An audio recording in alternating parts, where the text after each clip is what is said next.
आमे आज पुरी प्रसिद्ध टंक तोराणी बनैबा। एते खरा आ गरम रे यह पेट और मन को शांति दे थाए।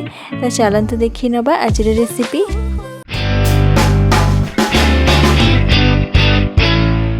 एठी मु अरुआ भात को 2 दिन हेब एमती पानी रे रखी थी।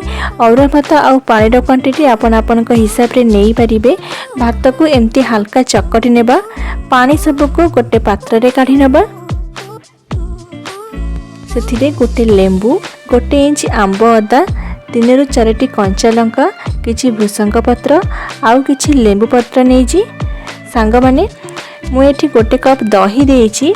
दही ऐड करिवार क्लिपटा कटि जाइछि तो गोटे कप दही दे देबे।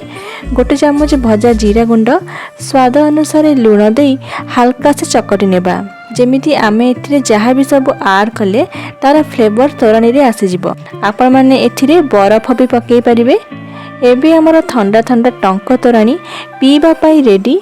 आशा करुछि आज ए टंक तोराणी रेसिपी आपन को पसंद आसीबो।